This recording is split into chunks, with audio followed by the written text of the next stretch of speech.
guest is extra special because he's our first behind the scenes person on Behind the Resume. Please welcome to the Zoom, Nathan Michael Fletcher.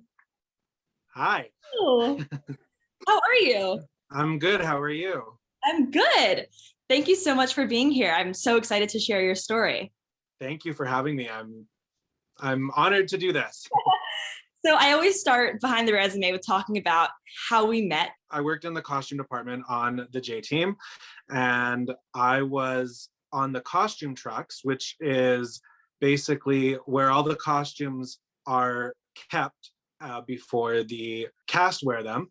And I know for sure on the first couple of days I was working on the main truck, because we had two trucks, one for the dancers and one for the numbered cast. So I know that I would assist prepping rooms day in and day out until we really started to have all the dance groups in there. So like the P-Pack plus the J team and the D team. And I know for sure the biggest interaction we had was the one day when you came in to my truck, which was the dancer truck, to you had an audition, Yep. right? Yes. Yeah. And you were looking for if there was anything possibly you could wear. And you found a few things and tried a few things out, but I was like, no, I think I found the perfect one. And you literally put it on and fell in love with it. And I think you kept it. Here we are. Yes, that's the one. It says Sunny. Oh, there we go. Yeah, this was literally That's super cool. Perfect for what I was looking for. But I've been wearing it for a ton of auditions and I love it. So thank you very much.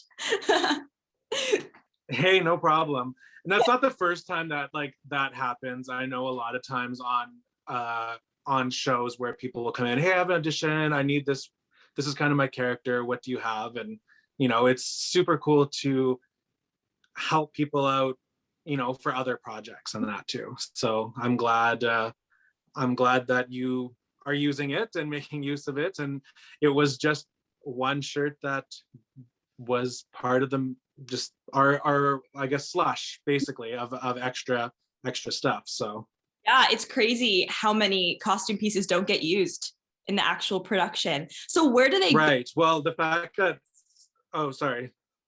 that Sunny's name is in there was probably something that she would have wore in a fitting, and then they would have pick something else instead. So, but her name was in there. So that's kind of cool that it ended up being one of the other cast characters, not just a piece for background or something else. You know what I mean? Yeah. Where do the costumes go if they don't get used for the shoot? So every production's different. A lot of them will go into storage, or they will be used if that production company might have a warehouse that they would put them on background characters for other show. If it's like unique stuff, like let's say for Change Me, those costumes would be stored, probably sent to LA and stored there or something, I imagine. Yeah. If there was big production that needed stuff with camo, you might see those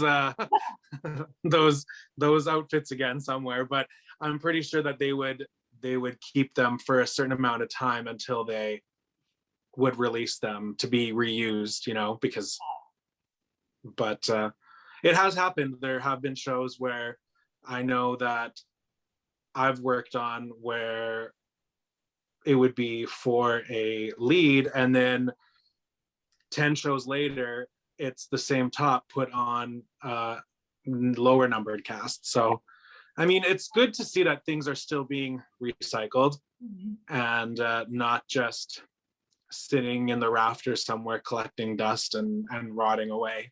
Yeah, for sure. So let's backtrack. Where are you from and how did you become a costume designer? To really backtrack is I've been a dancer since I was 4 years old. Way. And I've done traditional dance, which is, I don't know if you're familiar with it, but Ukrainian dance, Oh, which is, has a lot of technical training and a lot of ballet and jazz crossover. A lot of the tricks that some of the guys do in it is also very similar that you would see in hip hop. So like, it's really cool actually that, you know, cultural dancing plays a huge part in modern dancing today, right? So because I've been a dancer at a young age, I was always inspired by the costuming, the vibrant colors and the fabric and everything. And I remember when I was in grade 8 home ec, when we were sewing, we were making, I think it was a hoodie, and I like it blew my mind on how well I could sew without like really having any lessons. So I was like, okay, well, this is kind of cool. And then in my high school, and I was really involved in the visual and performing arts, and like with dance and drama and everything like that. So we would make our own costumes and stuff like that. So that really started to inspire me to pursue something with costumes. Then when I became a dance instructor for a local group, they were saying that they didn't have anyone that wanted to take over costumes that year. So I said, hey, I'll do it. Why not? So I became their costume coordinator for the club. And that was back in 2008, I believe. And since then, I've had costuming jobs for dance groups, semi-professional, as well as amateur groups. So I was in healthcare before. I was a home care supervisor for healthcare aides. wow. And then I ended up leaving that for personal reasons. And I was scrolling on my phone for jobs and seeing what was in the area. And there was one that said Cirque du Soleil costume dresser. Whoa. And I was like, okay, whatever, I'll put my resume, send it in. And then got a call back and had a phone interview, and they wanted to meet me. So I came in and I had another interview, and they offered me, then I had to go and meet the head of department for Cirque du Soleil when they came into town. And there was a sewing test, and I was so nervous because I was like, I've never taken any like actual classes. It's just me being like, you know, grade 8 home ec, right? Okay, let's see if I can remember that. And I passed. I remember I was so intimidated by the girl who came in to do the test shortly after me, and she was asking all these technical questions about which foot to use on the sewing machine and everything. And I was like, oh no, I didn't do any of that. So I thought I blew it. We ended up working together. So I was like stage right track and she was stage left track. And we were asked to go on to other cities with Cirque du Soleil for the show Curios. So we built a really good friendship and connection through that. From there, we were talking and saying that, why don't we go into costuming for film? And I didn't right away. I was like, I'm going to try some other career paths. And then one day I was told by my friend to go into the union office and say that you're interested in costuming because there's an opening and they're looking for people. And I was like, okay. So I went in, said, I want to do costumes. What experience do you have? And I was like, next to none besides my grade 8 home ec. Literally, I walked out of there, and I would say within 30 minutes, the costume designer phoned me and said, can you start tomorrow? Wow. We want you full time to do the costume truck job.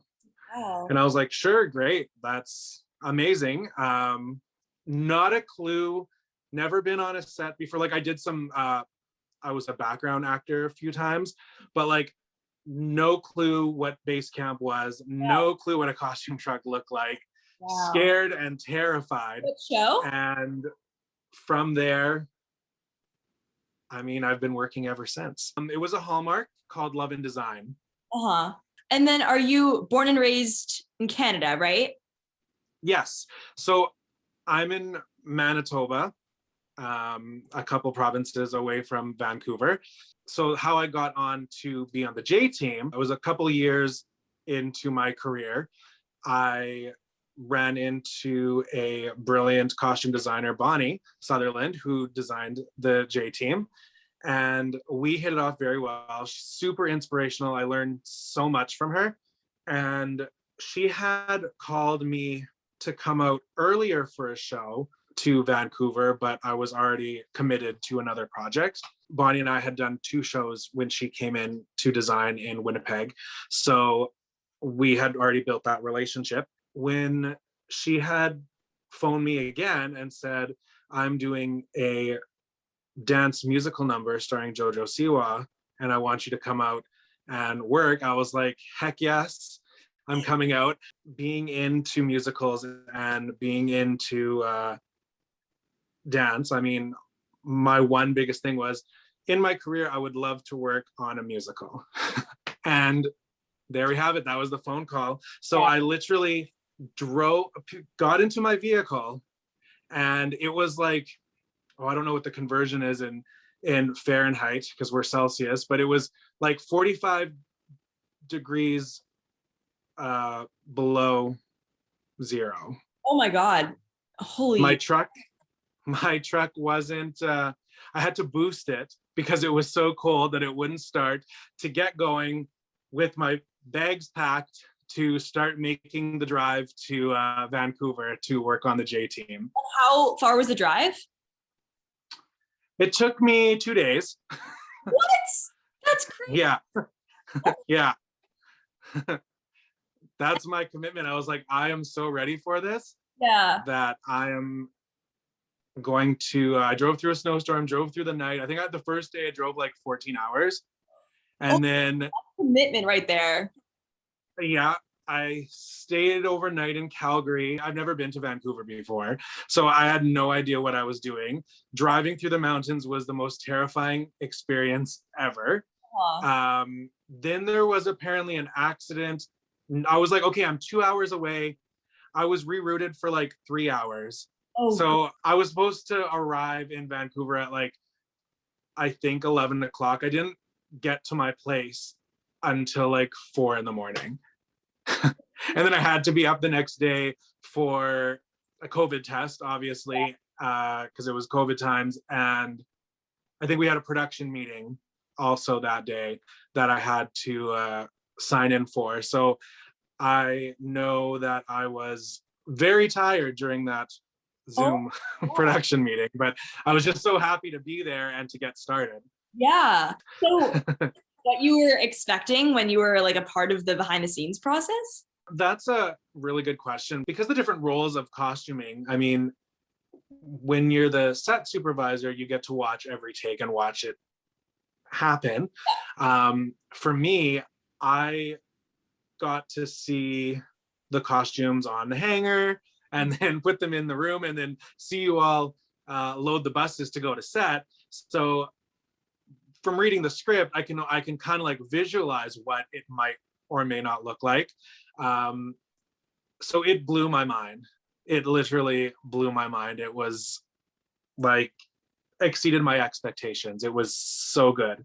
The one number that I got to see live, because I was dropping something off on set, was Change Me. So good. That is my number one. Like, that song is so meaningful, and just that number, to watch it live and then to see it on film was like, you can't take away that moment of getting to watch them perform live, you know? Audience. I literally went that day. I wasn't even called, and I sat in the audience.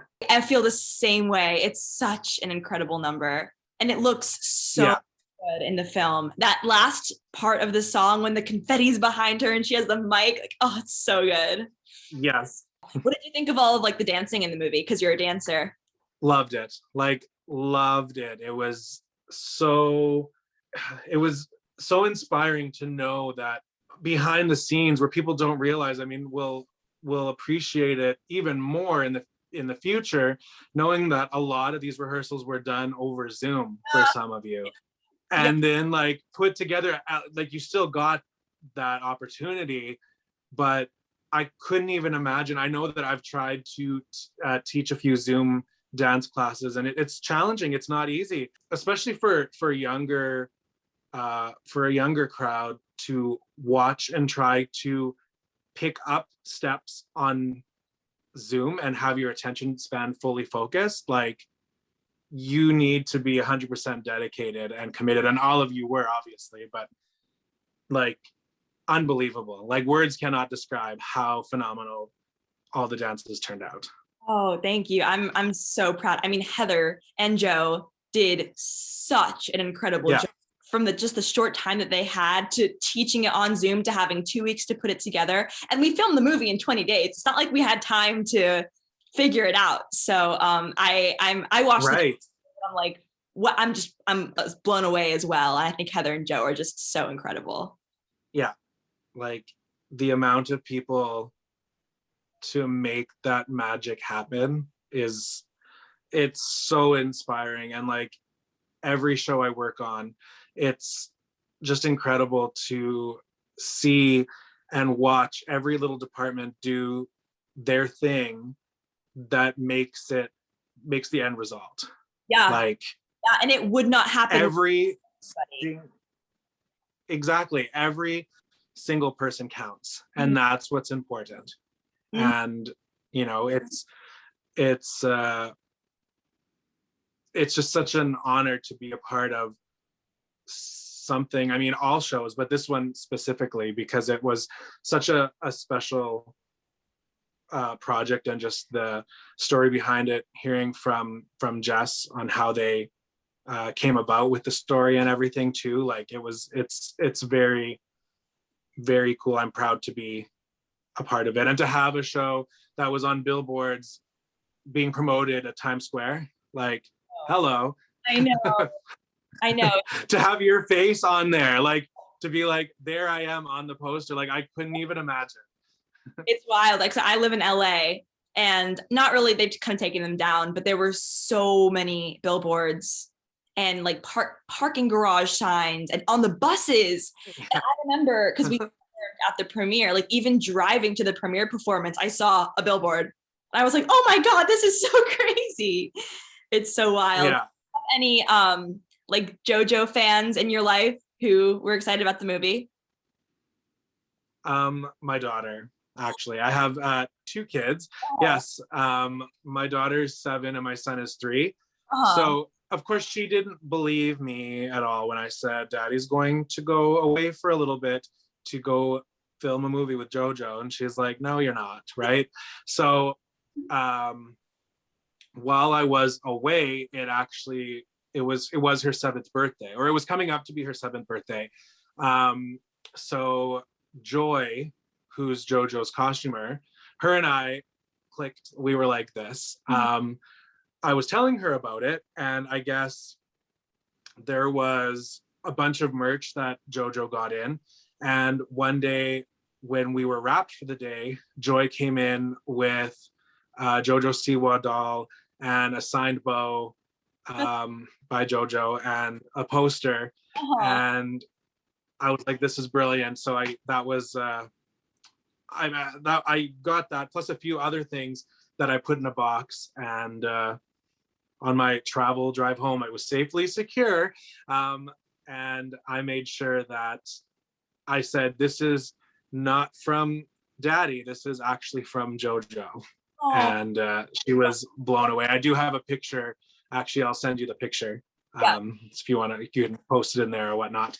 So that was really special, and that literally, I think that my kids watched it at least like 7 times. Like the first when it came out, like it was on repeat basically, and I can sometimes hear them in the background singing Change Me and Out of the Park and everything. So it's catchy, the music, So good. is so good. Yeah, you would think that like even hearing it on repeat over and over, shooting it, you would get tired of it, but it's not It's not. that kind of music that you would like when I go to the gym.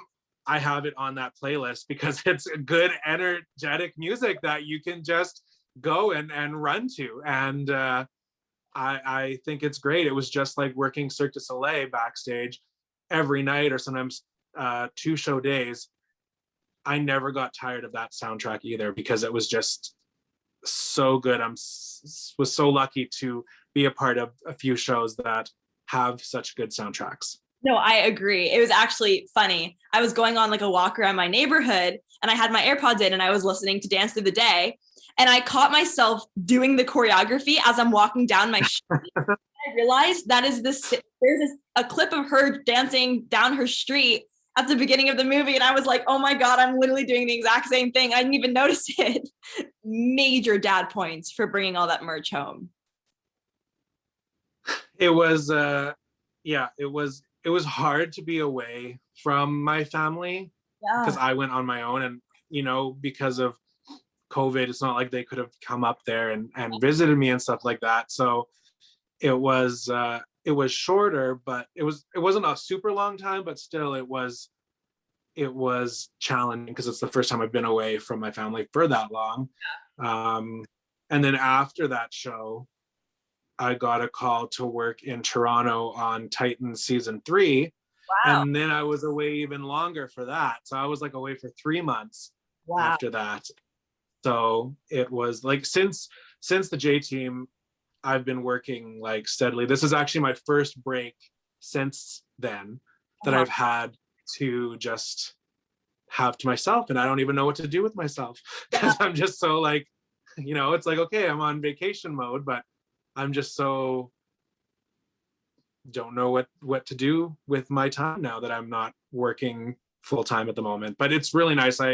Mental health and a nice good mental physical break from being offset from working so many hours, because you guys work incredibly long hours, but we're hair, makeup, and costumes are in there even before the cast arrive and after. So it's, a regular, sometimes 14-hour day for us, sometimes 16. Like I've worked on ones where it's literally like 17 hours plus. Oh, it's important you say that because I did an episode of Success with Jess, and we just asked, do you think that the cast works the longest hours or the crew? And we both agreed, absolutely. The cast probably works the least amount of hours because we get there when everything's set up and ready, and then we leave and we don't clean up essentially. And our hours are long. So if we have like a 17-hour day, you guys could have a 20-hour. What is your longest work day?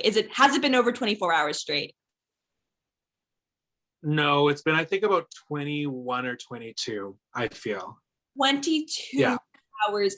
So I'm pretty sure it was 22 hours. What show was it? How did you manage? Like, that's crazy. It was a Hallmark. There's a lot of, in Manitoba, we do a lot of Hallmark productions here. And I remember it was the last day. The show is called Christmas Miracle, I think. I can't remember the name off the top of my head. And it was an overnight, and trying to get the snow to do what it needed to do. It was not real snow. I'm not exactly sure what the holdup was. I was on the costume truck, so I know that at one point I turned off the lights and I just like had a little like blanket or whatever. I was just like laying there waiting because it was like I need to stay awake to finish the day, but it was just so exhausting because you're counting, I think that was a 15-day shoot, so day 15 you're ready to go home, but that just happened to be the longest day ever. Truck costumer is sometimes when I would work I would be the first one to arrive at base camp, and sometimes I'd be the last one to leave base camp. Like hair and makeup's gone, everyone's gone. The rooms are cleaned out already. It's just security and myself there because you're doing laundry or you're prepping for the next day. If there's any maintenance that needs to be done on the clothes, especially if it's a smaller crew, bigger shows like the J Team and that, there's more crew in the individual departments. But on some shows, like I designed 2 hallmarks recently back to back, and I sometimes think that you are always working when you're a designer. You never sleep. And I give designers so much credit, and never really thought when they say that they're tired and exhausted, it's because their brain never shuts off. Not just the needs from their department, but the needs from the director and the producers and the cast and everything, and just making sure that everyone is happy and taken care of and that the vision is being executed. My heart goes out to every designer and basically everyone who works in film, to be honest. But I can only touch on the departments that I know, right? Yeah. But it's I always say the moment that you sign your deal memo, you are owned by that production. Whatever they want, whatever they need, like your schedule is based on that show. You don't make plans otherwise, because it's whatever the production wants, that's what they get, you know? Yeah. So for those who might not know, could you explain kind of like the job description and what the life is like of a costume designer? So a costume designer, when you get hired, you would initially, well, and this is just my experience, everyone's experience is different. And like, I've only really designed three films, and they've all been Hallmark, which are super great. What I have done is I would have a meeting with the creative producers and the director to find out their vision on how they see the characters. Of course, you read the script first and make your own little notes. And then you create mood boards. And so basically Pinterest is your best friend, because you can start to get ideas, especially if you know also who your cast might be, because sometimes when you're hired, you don't even have cast yet. So you're creating these looks and characters for people that don't even exist. So so I always crop out the heads of the people, so you don't actually, you're not getting attached to where this picture came from, because then you're zoned in on seeing just that image. So it's just here down. And then there's an approval process from the network. So the Hallmark network would say, yes, we approve this. No, we think maybe more this idea. So you might go back and have to redo your mood boards 3 or 4 times. Once those are approved and then you start to get cast, then you would contact them for measurements, and then you would start the shopping process. And you have your crew, which would be your assistant designer, as well as you might have a few shoppers, costume assistants that'll also go out and shop till you drop, basically. I'm assuming that's where that expression must come from, because in costuming, it's the mall's open, you are out, and you are shopping until the malls close. Yeah. And then you're building closets for each character, and then the fitting process starts. And then sometimes, I think the longest fitting I had was maybe 8 hours with one person. Oh my God. It was, we split it up into 2 days. It was 4 hours on one day and 4 hours on another day, because there was just so much to go through, so many different scenes, so many different looks. And when the network is looking to approve some of these outfits, if it's a specific scene, say if it's like a gala, they want like a ball gown. They don't want to just see one. You got to show them like 10. So you're trying on 10 dresses for one scene. I'm sure that's a common practice, or I don't know if you've experienced that, what your experience was on the J team, but yeah, once you go through that and you get approvals, and sometimes the truth is sometimes you don't get approvals, and then you have to go and reshop and then have another fitting if you don't get what you want. I've been lucky that I have got a lot to work with on the shows that I've designed, that I would rarely have to do second or third fittings. But I mean, it doesn't hurt. It's just, you just gotta, you know, organize your schedule. And from there, that's when you really get to play. And I always say paper dolls, because I take the picture that's approved, and then you really need to create a palette, because you don't want everyone to be in the same color. Right. So, you know, if you have your lead in green, you definitely don't want the supporting cast to be in a green color as well. You want something to complement. So that can get tricky sometimes. And it has happened to me on a show recently where they decided that they wanted to change the pants on the character because they didn't feel like it fit the mood. And apparently pants can do that. Did you know?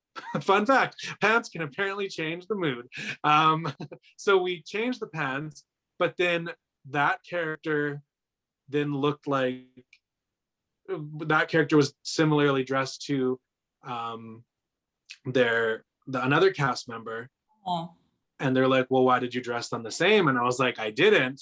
It was, you guys requested to change, and this is what was available. And then it was just a ripple effect from there, because if we change their shirt, then they match that person, and it's just like never ending process. So it's a lot of work, sleepless nights. You know, you're dreaming about being on set, and you know, you're overseeing your team as well. It's a lot of work. I give credit to, like I said before, every designer out there who can create this art. I mean, that's what it is at the end of the day. It's you're an artist. Yeah. What's your favorite part of the whole process? I live for being on the truck.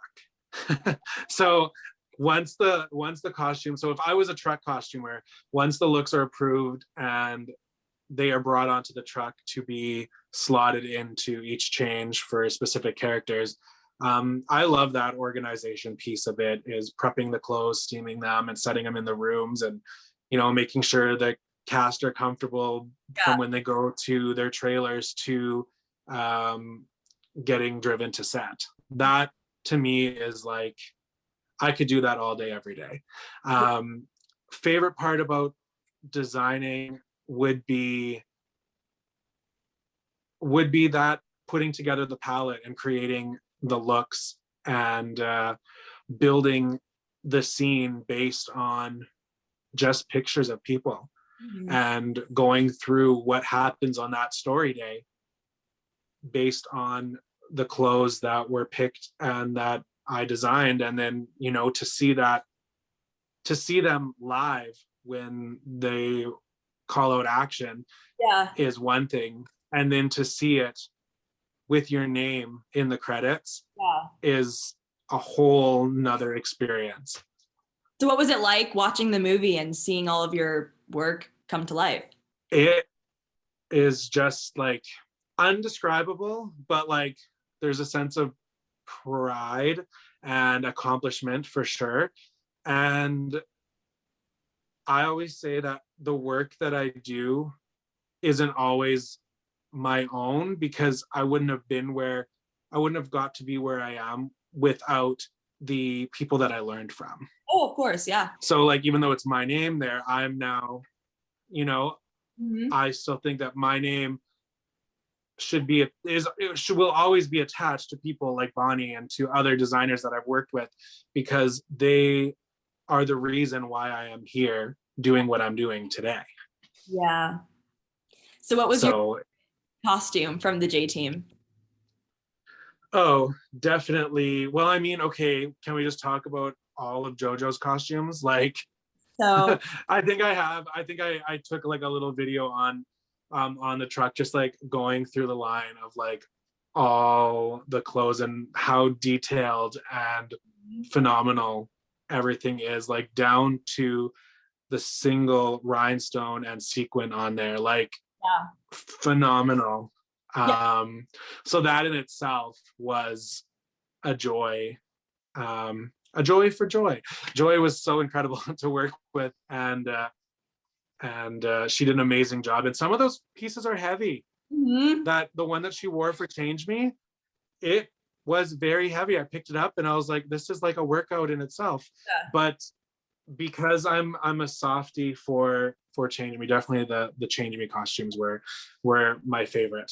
For a dance number, or as a costume designer as well as a dance choreographer myself and a dancer, you know, I do like unison. I do like everyone looking the same, but the fact that the Change Me costumes, everyone was so different, but yet the same.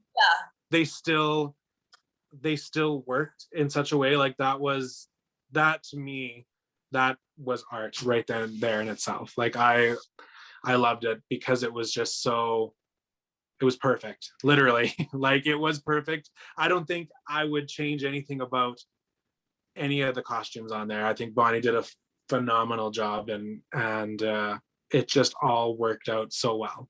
I remember my first call with Bonnie, like maybe a week after I got the role, and she was saying, you're going to be wearing a lot of blacks and grays and basically the farthest thing from what JoJo will be wearing.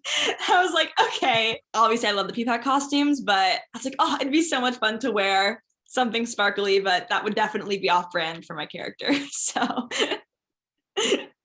you know. Right. But I guess I could say that technically we got you in some sparkle. I helped you with that because you got that the shirt for your audition. That was the like, right. So there we go. Show that one again. Yeah, this is literally like the most sparkly shirt that I own. That's because I was just craving. Yeah. I was like too much. Yeah. No, this is. I can't. Right. It was even for Sunny. What do you remember? What scene? It was just a general piece for her. I'm thinking it was probably for their Sparkle Sport dance. The first dance that they do is the J Team. I have a feeling it was probably for that. Yeah, that was a great number too. What would you say is the hardest part of the whole lifestyle of just working in costumes? Definitely, I would say communication and being organized. Organization is huge. The second that you don't have, or you slip out of your system, then it could go south very quickly. So making sure that you know what the designer wants and creating a space, or if you're the designer, knowing what the production wants. Like the second that you lose sight of where you're going, it could be a disaster. So always being on point literally all the time is huge. And communicating, as well as being there to support each other, to have that support, you know, and not being afraid to reach out and say, hey, I need help. You know, if you have, let's say on the day where, you know, we had to get the Peapack as well as the J Team and the D Team plus Poppy and JoJo and everyone ready, like, you know, that's a lot of costumes and a lot of chaos that's happening behind the scenes. I think that there should be a documentary about not just like costume department alone, but like base camp. Like, yes. I think that would be such a good, and it would be a good and informative documentary that people would actually watch, especially if you're like one of those behind the scenes, want to know everything about how film works. That I don't think that there's enough credit given to the folks that work at base camp. No, not at all. It's like a well-oiled machine. Like, I mean, on set too, but I think people are more familiar with like seeing like, okay, there's, you know, lights, camera, action and all that stuff, but it's how did we get there? Mm-hmm. Right? Yeah. It's incredible. It's a process. Yeah. So for all of the projects that are already out, if you could pick like one movie or TV show that you wish you were a part of the costume team for, what would it be? One that I've like, okay, this has been my favorite movie. I would do anything if I could go back in time to 1936, 37 and be a part of the Wizard of Oz in 1938. That would be my dream. Mm-hmm. Like that is my like inspirational film of all time. But like I will be a Wizard of Oz geek until the day I die because that movie was so brilliant and such intricate costuming. Ruby slippers aside, everything about it was so on point for that movie. And if we want to talk about Broadway, Wicked would be also the other show that I would love to be a dresser for and to be experienced. I've seen Wicked. I actually drove to Minneapolis, I think it was, to watch the touring company of Wicked, and then got to do a backstage tour of that. So that was really cool. Yeah. And just like I'm, art is in my blood. I will love anything film, anything dance, anything musical related. Right. Well, do you see yourself working on Broadway then? If that happens, I would love it. I mean, I'm up for anything. I will never say no to an opportunity. I think that the biggest thing is just never give up and never lose sight of what you want to do. Yeah. Because nothing at this point, and I remember as a young kid saying like, I want to work in film. I remember telling my parents, how come I was never born in Hollywood? How come I was never born in LA? Why was I born in Manitoba, right? Because I was like, there's no way that I would ever get to work in film or, get to perform and be recognized. But if you set your mind to it, it is possible and it will happen when it's meant to happen. Yeah. And my time is now for being, I'm just starting out to be a costume designer, and I would still do truck costuming on the J Team Part 2 if there was one, you know what I mean? Like that position for sure will always be a special place in my heart. I would be a dancer again if I could, and I will. Like I still love to dance and perform. And even that, I always said I wanted to perform in Disney World. Well, I got to do that as a 16-year-old at Magic Kingdom through my Ukrainian dance group. So cool. Anything is totally possible if you put your mind to it. And I'm really big on promoting my journey. I'm hired a life coach probably about 4 months ago, and just to really focus on becoming the best version of myself.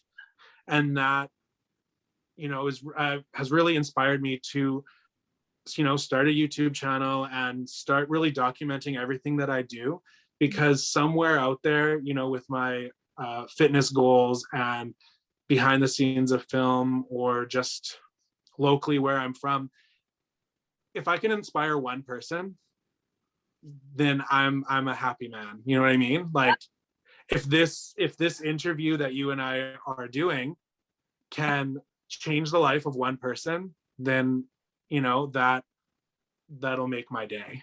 I love that. You're an inspiration, and you have such a bright future ahead of you. And this film will always be a special one, I think, for all of us. But it's only the stepping stone to what we are going to do in this world.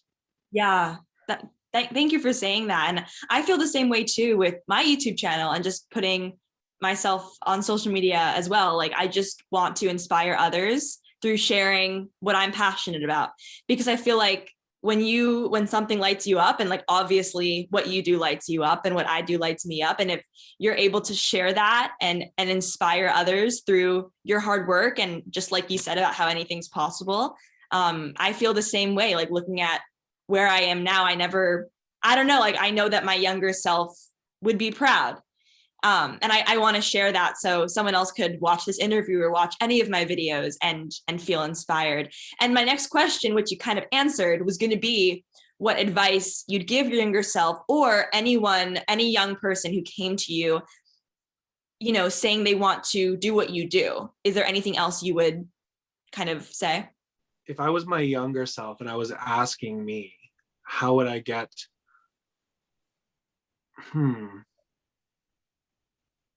You stumped me, Julia. If you want it bad enough, there is a way to get it.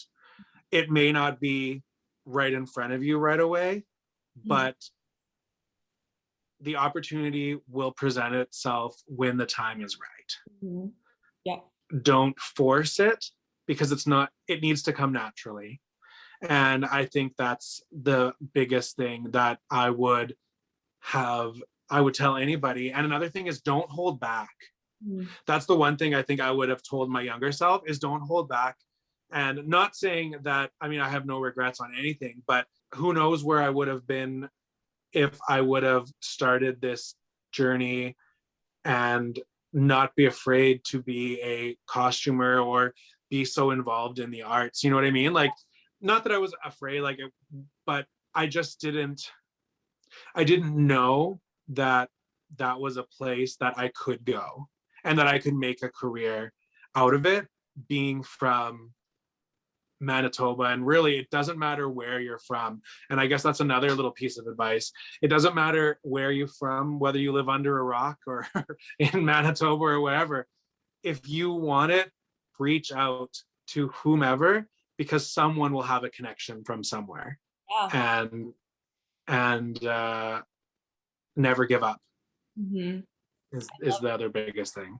Yeah. Yeah. What are your goals for the future? Where do you see yourself, taking the rest of your career? I would really love to travel and be able to work in other places besides Manitoba more. Like, I love the opportunity of working in Vancouver as well as in Toronto, taking those chances and really networking and really being able to explore outside of my own backyard.